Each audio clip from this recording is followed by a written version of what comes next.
বন্ধুরা কেমন আছো সবাই? এই পর্যন্ত তো আমরা আমাদের এই বিনিয়োগ সিদ্ধান্ত গ্রহণ এই যে কৌশলগুলো রয়েছে এর গড় মুনাফার হার, পে ব্যাক সময় পদ্ধতি এইগুলো আমরা জেনেছি। এই পর্যায়ে আমরা আমাদের এই এইচএসসি ফাইন্যান্স ফার্স্ট পেপারের খুবই ইম্পর্টেন্ট একটা টপিক নিয়ে আলোচনা করব, যেটা হচ্ছে নিট বর্তমান মূল্য বা নেট প্রেজেন্ট ভ্যালু বা যেটাকে এনপিভি বলা হয়। এই এনপিভি কিন্তু তোমাদের শুধুমাত্র পরীক্ষার জন্য যে ইম্পর্টেন্ট সেটা না, এটা কিন্তু তোমাদের পুরো এই বিজনেস স্টাডিজ ব্যাকগ্রাউন্ডের জন্য ইম্পর্টেন্ট, এটা অ্যাডমিশনের জন্য ইম্পর্টেন্ট, হায়ার স্টাডিজের জন্য ইম্পর্টেন্ট। এই জন্য অবশ্যই আমি রিকোয়েস্ট করব খুব ভালো করে মনোযোগ দিয়ে এই টপিকটা বোঝার চেষ্টা করো। তো আমরা যদি এই নেট প্রেজেন্ট ভ্যালুতে যাই, অর্থাৎ আমাদের এই অধ্যায়ের আজকের আলোচনার বিষয় হচ্ছে নেট প্রেজেন্ট ভ্যালু নির্ণয় এবং এর সুবিধা অসুবিধা নিয়ে আমরা আলোচনা করব। সো আমরা যদি প্রথমেই এই নেট প্রেজেন্ট ভ্যালু নিয়ে কথা বলি, সেটা হচ্ছে যে পদ্ধতিতে নির্দিষ্ট হারে নগদ প্রবাহ বার্তা করে বিনিয়োগ ও বর্তমান মূল্যের পার্থক্য নিরূপণ করা হয় তাকে নিট বর্তমান মূল্য বলা হয়। অর্থাৎ এই যে এনপিভিটা, এটা কিরকম আমি তোমাদেরকে বোঝাই। তো মনে করো তুমি কোথাও 100 টাকা ইনভেস্ট করলে, এই 100 টাকা থেকে প্রথম বছরে তুমি পেলে 50 টাকা, পরের বছরে তুমি পেলে 50 টাকা, এর পরের বছরে তুমি পেলে 50 টাকা। সো 3 বছরে তুমি কিন্তু মোট পেলে 150 টাকা। কিন্তু তুমি কিন্তু বলতে পারবে না যে 100 টাকা বিনিয়োগ করে তুমি 150 টাকা যে পাচ্ছ, তোমার যে 50 টাকা এটা প্রফিট হচ্ছে। এখানে যে ব্যাপারটা সেটা হচ্ছে এই 50 টাকার কিন্তু একটা প্রেজেন্ট ভ্যালু রয়েছে, যেহেতু এটা 1 বছর পরের 50 টাকা। এর পরের যে 50 টাকা সেটার একটা প্রেজেন্ট ভ্যালু রয়েছে এবং এর পরের যে 50 টাকা সেটার একটা প্রেজেন্ট ভ্যালু রয়েছে। সো এই 3 বছরের যে 50 টাকা এটার যে প্রেজেন্ট ভ্যালু রয়েছে এটার সাথে আমাদের 100 টাকার কাজ করতে হবে। অর্থাৎ এরকম হলো যে 1 বছর পরের 50 টাকা, ধরলাম এখানে বাট্টার হার 10%, এটার যে বর্তমান মূল্য, এরপরে দ্বিতীয় বছর পরের যে 50 টাকা সেটার বর্তমান মূল্য এবং তৃতীয় বছর পরের যে 50 টাকা সেটার বর্তমান মূল্য যদি আমরা নির্ণয় করি, তাহলে আমরা এটার সাথে আমরা 100 টাকার কাজ করলে কিন্তু আমাদের এনপিভিটা জানতে পারবো। অর্থাৎ এটা কিরকম, আমরা ধরলাম এটার 10% হচ্ছে বাট্টা এবং প্রতি বছরে যদি 50 টাকা করে হয়, ওটার যে প্রেজেন্ট ভ্যালু সেটা আমরা পেলাম ফর এক্সাম্পল 120 টাকা। আমাদের যে ইনিশিয়াল ইনভেস্টমেন্ট সেটা ছিল কিন্তু 100 টাকা। সো তার মানে কি, তার মানে হচ্ছে আমাদের ইনভেস্টমেন্ট ছিল 100 টাকা এবং ভবিষ্যৎ থেকে কিন্তু আমরা পাচ্ছি মোট 150 টাকা। অর্থাৎ 150 টাকা যে পাচ্ছি ওটার যদি প্রেজেন্ট ভ্যালু নির্ণয় করি সেটা আসবে 120 টাকা। তো তার মানে অলরেডি 20 টাকা কিন্তু অধিক রয়েছে। আবার ঠিক একইভাবে আমরা যদি 80 টাকা পাই, অর্থাৎ হচ্ছে ভবিষ্যতে যে টাকাগুলো পাবো ওটার প্রেজেন্ট ভ্যালু যদি 80 টাকা হয়, সেক্ষেত্রে আমরা বলতে পারি যে আমাদের যে নিট প্রেজেন্ট ভ্যালু সেটা কিন্তু মাইনাস ফিগারে রয়েছে। অর্থাৎ এখান থেকেই আমরা নিট বর্তমান মূল্যটা নির্ণয় করতে পারি। সো তার মানে প্রসিডিউরটা খুবই সহজ। আমাদের যে আন্তঃপ্রবাহগুলো থাকবে ওগুলোর প্রেজেন্ট ভ্যালু আমাদেরকে নির্ণয় করতে হবে। ওই প্রেজেন্ট ভ্যালুগুলো যোগ করার পর আমাদের ইনিশিয়াল যে ইনভেস্টমেন্টটা সেটা বিয়োগ করতে হবে। তো এবার যদি আমরা একটা উদাহরণ দেখি, তাহলে আমি আশা করব তোমরা জিনিসটা আরো ভালো করে বুঝতে পারবে। তো দেখো এখানে কি বলা আছে, এখানে বলা আছে যে একটি প্রকল্পের প্রাথমিক বিনিয়োগ 10,000 টাকা এবং আগামী 5 বছর প্রকল্প হতে নগদ আন্তঃপ্রবাহ যথাক্রমে 4,000, 4,000, 3,000, 5,000 এবং 2,000 টাকা। অর্থাৎ আমাদের এখানে যে আন্তঃপ্রবাহ এইটা কিন্তু আমাদের এখানে দেয়া আছে। সো এখান থেকে আমাদেরকে যেটা করতে হবে, আমাদের নেট প্রেজেন্ট ভ্যালু নির্ণয় করতে হবে।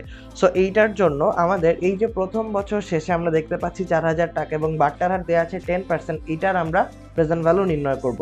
এখন এখানে প্রেজেন্ট ভ্যালু নির্ণয় করার জন্য আমরা উপরে CF1 দেব। CF1 মিনস হচ্ছে প্রথম বছরের ক্যাশ ফ্লো। এরপরে 1 প্লাস কে দ্বারা হচ্ছে আমাদের এই যে বাট্টার হারটা সেটা বোঝানো হচ্ছে।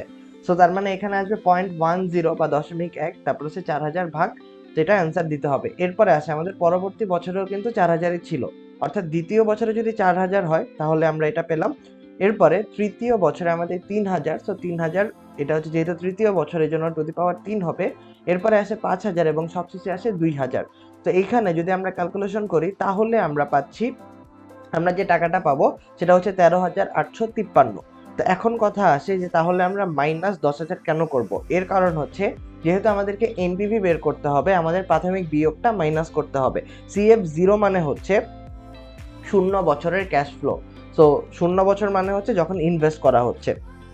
তো এখানে তো আমরা যেহেতু 10,000 টাকা ইনভেস্ট করেছিলাম, এটার মানে দাঁড়াচ্ছে যে কোনো একটা প্রকল্পে যদি 10,000 টাকা বিনিয়োগ করা হয় এবং ওই প্রকল্প থেকে যদি এই 4,000, 4,000, 3,000, 5,000 এবং 2,000 টাকা আমাদের নগদ আন্তঃপ্রবাহ হিসাবে পাওয়া যায় এবং ওটার যদি প্রেজেন্ট ভ্যালু আমরা নির্ণয় করি, প্রেজেন্ট ভ্যালু নির্ণয় করার পর আমাদের প্রাথমিক বিয়োগ থেকে বা এটার সাথে যদি আমরা মাইনাস করি, তাহলে কিন্তু আমাদের আলটিমেটলি এনপিভি আমরা পাচ্ছি 3,853 টাকা।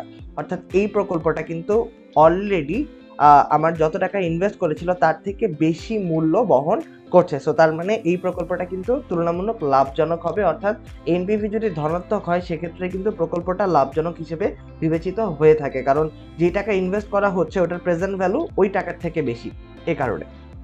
তো এরপরে আমরা আসি যে এখানে দুটো প্রকল্পের কথা বলা আছে, যে তিনি এই আর্থিক ব্যবস্থাপক মিস্টার আসলাম কিন্তু দুটো প্রকল্পতে বিনিয়োগ করার চিন্তা করছেন বা দুটো প্রকল্প নিয়ে চিন্তা করছেন এবং তার প্রাথমিক বিনিয়োগ 60,000 টাকা। তো দুটোরই প্রাথমিক বিনিয়োগ আমরা সেম দেখতে পাচ্ছি এবং আমাদের বাট্টার হারও সেম। সো বাট্টার হার যদি সেম হয় সেক্ষেত্রে আমরা এনপিভি নির্ণয় করে দেখব এবং দুটো প্রকল্পের মধ্যে যেই প্রকল্পের এনপিভি বেশি হবে সেই প্রকল্পটাই আমরা গ্রহণ করব, কারণ এনপিভি যত বেশি হবে প্রকল্প ততই লাভজনক বলে বিবেচিত হয়। তো প্রকল্প কয়ের যে আন্তঃপ্রবাহ সেটা আমরা পেলাম 17,700, 16,800, 25,500, 19,560, 26,760 এবং প্রকল্প ক্ষয়ের যে আন্তঃপ্রবাহ সেটা আমরা পেলাম। এবার এখানে আমাদের প্রশ্নে দেয়া আছে। সো আমরা যেটা এর আগের ম্যাথের ক্ষেত্রে করেছি আমরা এখানেও সেম কাজ করব। আমাদের যেটা কাজ সেটা হচ্ছে আমরা এই যে প্রথমে এনপিভিটা অর্থাৎ প্রতি বছরের যে প্রেজেন্ট ভ্যালুতে আমরা কনভার্ট করতে পারি।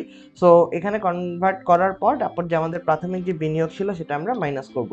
তো আমরা কিন্তু দেখতে পাচ্ছি এখানে আমাদের যে কাঙ্ক্ষিত এনপিভি বা নিট বর্তমান মূল্য সেটা আছে 14,961.89 টাকা। সো তার মানে ক প্রকল্পের যে নিট বর্তমান মূল্য বা এনপিভি এটা হচ্ছে 14,961.89 টাকা।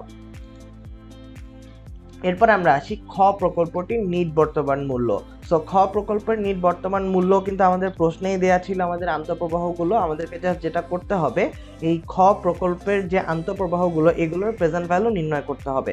এগুলোর প্রেজেন্ট ভ্যালু নির্ণয় করে আমাদের যে প্রাথমিক বিনিয়োগ সেটা মাইনাস করতে হবে। তো আমরা কিন্তু দেখতে পাচ্ছি এখানে আমরা সেম কাজ করব। এই যে যেমন আমাদের যদি প্রশ্নটা দেখি 23,400 প্রথমে প্রেজেন্ট ভ্যালু নির্ণয় করব, 21,400 নির্ণয় করব, 19,400 নির্ণয় করব, 16,200 এবং 20,460 এবং সবশেষে সবগুলোর প্রেজেন্ট ভ্যালু আমরা যোগ করে ফেলবো। যোগ করে আমাদের যে প্রাথমিক বিনিয়োগ ছিল সেখান থেকে আমরা মাইনাস করব। এটা করলে কিন্তু আমরা দেখতে পাচ্ছি আমাদের যে কাঙ্ক্ষিত যে এনপিভি সেটা কিন্তু আসে 13,666.29 টাকা প্রায়। এখন দশমিকের জন্য এক একজনের উত্তর হয়তো এক এক রকম আসতে পারে, বাট এটা এরকম না, অনেক বেশি ডিফারেন্স হবে, কিছু 1-2 টাকা ডিফারেন্স হতে পারে। সো যেহেতু দুটো প্রকল্পের মধ্যে আমরা কিন্তু ক প্রকল্পের এনপিভি পেয়েছিলাম 14,961 এবং খ প্রকল্পের এনপিভি 13,666।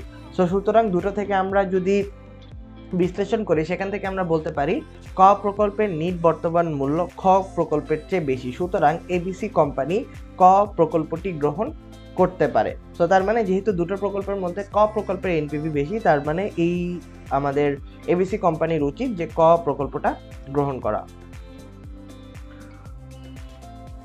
তো এরপরে আমরা আসি, এই পর্যন্ত তো গেল আমাদের এনপিভি আমরা কিভাবে নির্ণয় করব সেটা নিয়ে আলোচনা। এ পর্যায়ে আমরা এনপিভির কিছু সুবিধা এবং অসুবিধা নিয়ে কথা বলবো, যেগুলো আমরা এআরআর এর ক্ষেত্রেও করেছিলাম, আমাদের পেব্যাকের সময় করেছিলাম, এবার আমরা এনপিভির ক্ষেত্রেও করব। সো এখানে প্রথমে আমরা সুবিধা নিয়ে কিছু আলোচনা করবো, এরপর আমরা অসুবিধাগুলো দেখব। সো প্রথমেই আমরা আসি আমাদের প্রথম যে সুবিধাটা সেটা হচ্ছে অর্থের সময় মূল্য বিবেচনায় আনা হয়। অর্থাৎ এই যে আমরা আমাদের যে ভবিষ্যৎ ক্যাশ ফ্লো সেটার প্রেজেন্ট ভ্যালু আমরা নির্ণয় করলাম, তো সেখান থেকে আমরা বলতে পারি যে এই পদ্ধতিতে অর্থের সময় মূল্য বিবেচনায় আনা হয় একটি নির্দিষ্ট হারে প্রকল্পের সমস্ত নগদ প্রবাহকে বাট্টায় ভাঙিয়ে বর্তমান মূল্য আনা হয়, ফলে প্রকল্পের সুষ্ঠু পর্যালোচনা করা সম্ভব হয়ে থাকে। সো এটা হচ্ছে আমাদের এনপিভি বা নিট বর্তমান মূল্যর প্রথম যে সুবিধাটা সেটা।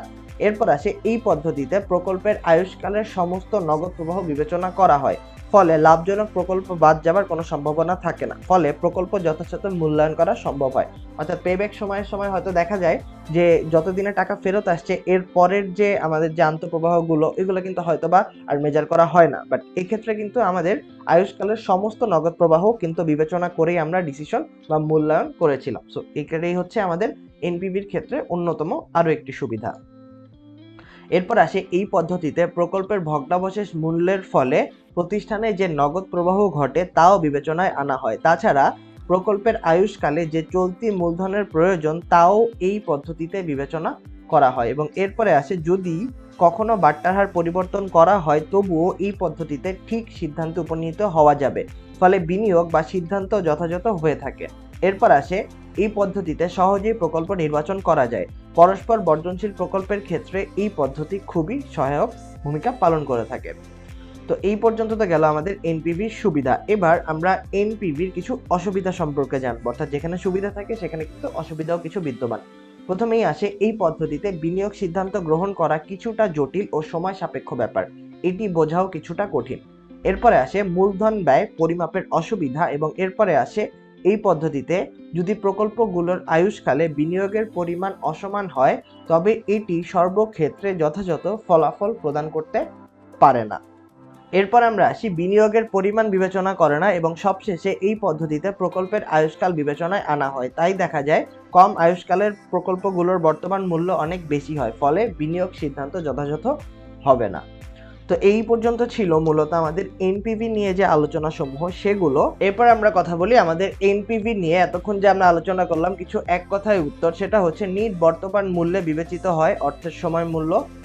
এরপরে আসে নিট বর্তমান মূল্য ধনাত্মক হলে প্রকল্পটি লাভজনক, এবং নগদ আন্তঃপ্রবাহ ও বহিঃপ্রবাহের সমান বা বহিঃপ্রবাহের বর্তমান মূল্যের পার্থক্যকে এনপিভি বলা হয়। এবং এরপরে আসে আমাদের নিট বর্তমান মূল্য নির্ণয় বাট্টা হার হিসাবে ব্যবহৃত হয় মূলধন ব্যয়, যেটা আমরা অলরেডি দেখেছি যে আমাদের ওই যে কে এর যে মানটা এটা কিন্তু বাট্টার হার, এবং এইটা কিন্তু মূলধন ব্যয় হিসাবে ব্যবহৃত হয়ে থাকে।